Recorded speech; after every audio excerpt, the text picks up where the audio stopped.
La parole est à notre collègue Joël Bigot.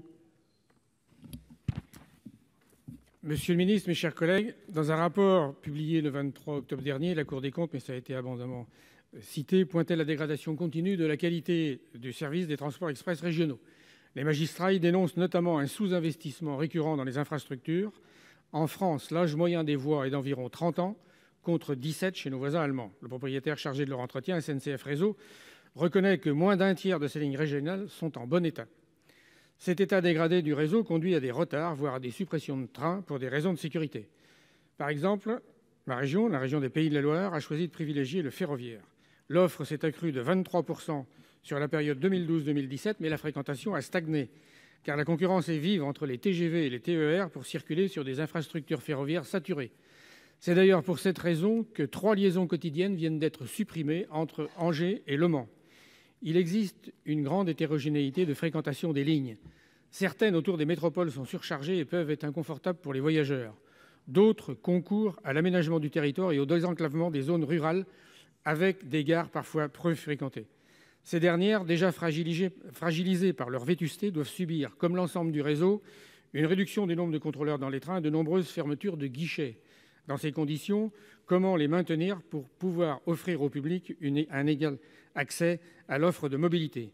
L'ouverture à la concurrence, obligatoire dans toutes les régions en décembre 2023, pourrait constituer une menace fatale pour ces lignes qui jouent un rôle considérable contre les fractures territoriales.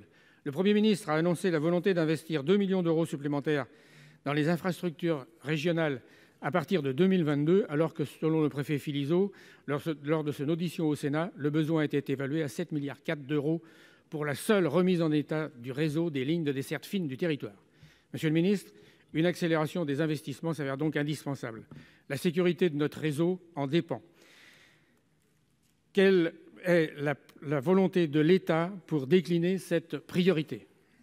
Monsieur le ministre, vous avez la parole. Merci, Monsieur le Président. Monsieur le Sénateur, vous avez parlé de sous-investissement chronique sur le réseau. Vous avez parfaitement raison.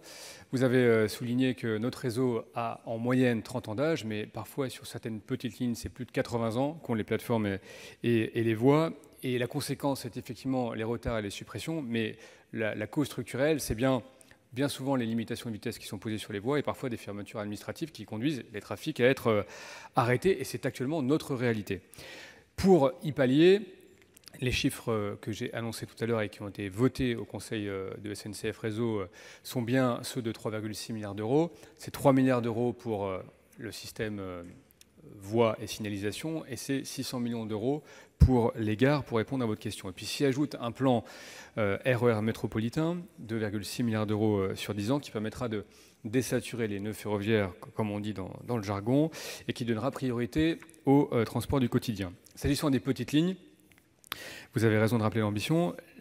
Le fruit des travaux du préfet Philizot sont exactement, ou en tout cas concourent à l'objectif que vous avez énoncé, c'est d'avoir un financement important, éclairé par des plans d'action régionaux et qui soit financé de façon partenariale entre l'État, SNCF Réseau et les régions. C'est l'objet des discussions que j'ai pu avoir fin décembre à la région à l'autorité des régions de France, à l'ARF, et c'est l'objet des contrats, des accords bilatéraux que nous allons nous mettre en disposition de signer d'ici au 15 février avec l'ensemble des régions pour lesquelles les travaux sont suffisamment matures et qui sont volontaires, et qui porteront effectivement l'ambition de régénérer des petites lignes en fonction des besoins identifiés et des ressources identifiées de l'ensemble des partenaires.